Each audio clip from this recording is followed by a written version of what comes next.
نحمده ونصلي على رسوله الكريم اما بعد فاعوذ بالله من الشيطان الرجيم بسم الله الرحمن الرحيم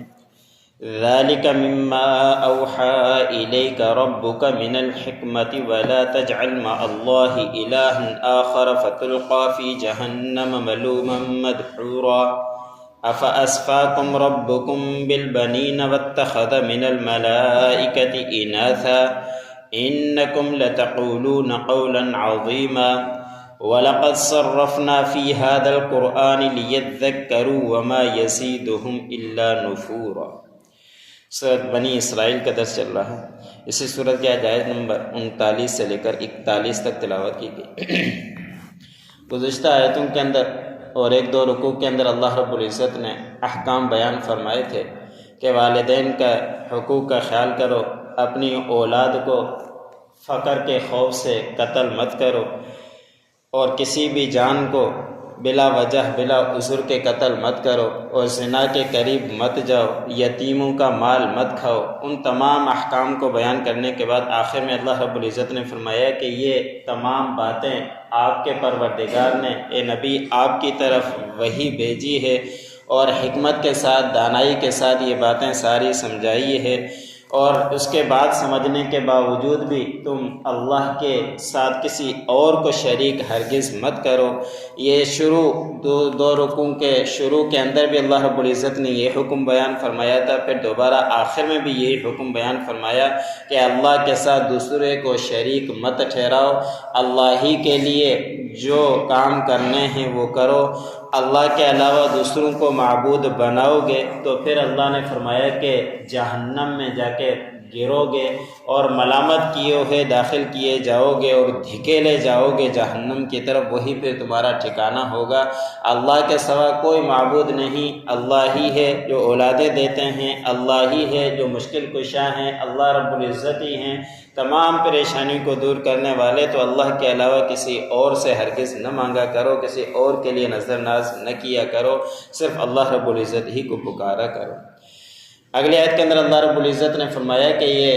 کافر لوگ، مشرکین لوگ اللہ رب العزت کی طرف بیٹیوں کی نسبت کرتے ہیں، اور یہ کہتے ہیں کہ ہمارے لیے اللہ رب العزت نے بیٹے چن لیے ہیں، اور اپنے لیے اللہ رب العزت نے بیٹیاں بنا لی ہیں، اور فرشتوں کو اللہ کی بیٹیاں کہا کرتے تھے، اور خود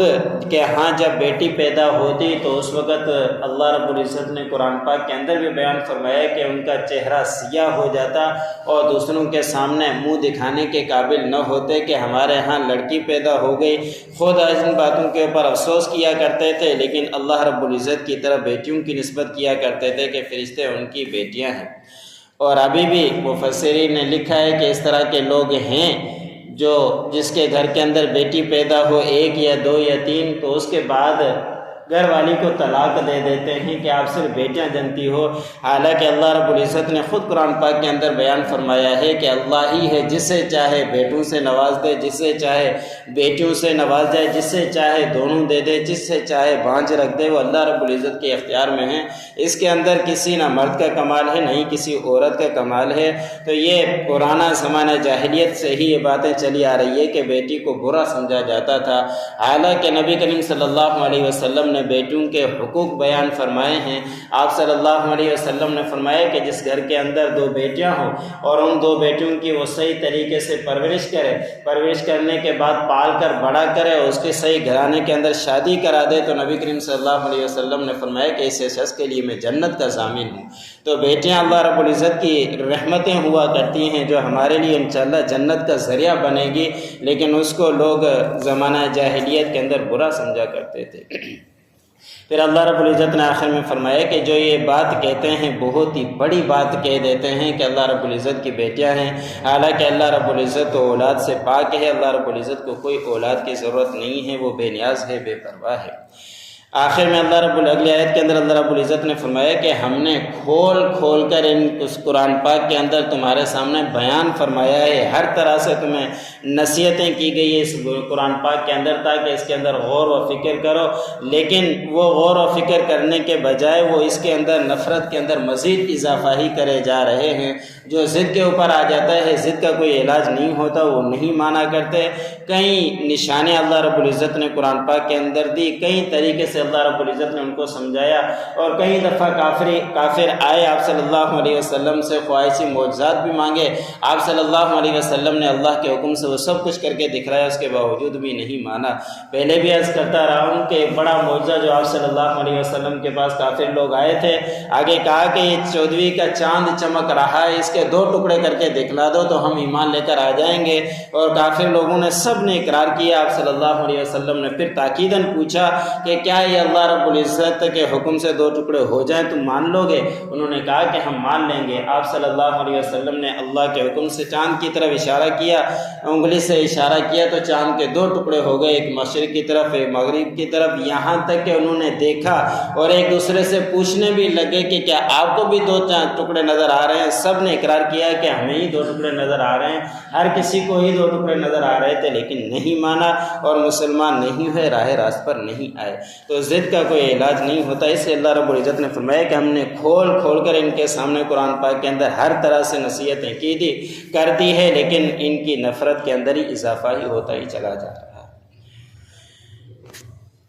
ذَلِكَ مِمَّا أَوْحَى إِلَيْكَ رَبُّكَ مِنَ الْحِكْمَةِ، یہ وہ باتیں ہیں جو آپ کے پروردگار کی طرف سے آپ کی طرف وحی کی جاتی ہے، حکمت کی باتوں میں سے، دانائی کی باتوں میں سے۔ وَلَا تَجْعَلْ مَعَ اللَّهِ إِلَٰهًا آخَرَ، آپ مت بنائیے اللہ کے ساتھ دوسروں کو شریک۔ فَتُلْقَىٰ فِي جَهَنَّمَ مَلُومًا مَدْحُورًا، اگر آپ اللہ کے علاوہ دوسروں کو معبود بناؤ گے تو پھر جہنم میں ڈالے جاؤ گے مذمت کیے ہوئے، دھکیلے ہوئے۔ افاسفاکم ربکم بالبنین، کیا تمہارے لیے چن لی ہے تمہیں تمہارے پروردگار نے بیٹے؟ واتخذ من الملائکۃ اناثا، اور انہوں نے بنایا ہے فرشتوں کو بیٹیاں۔ انکم لتقولون قولا عظیما، بے شک تم بات کہتے ہو ایک بڑی ہی بات کہہ دیتے ہو۔ وَلَقَدْ صَرَّفْنَا فِي هَذَا الْقُرْآنِ لِيَذَّكَّرُوا، تاکہ ہم نے کھول کھول کر بیان فرمایا ہے اس قرآن میں تاکہ وہ نصیحت حاصل کریں۔ وَمَا يَزِيدُهُمْ إِلَّا نُفُورًا، مگر ان کے اندر نہیں اضافہ ہوتا نفرت ہی کے اندر۔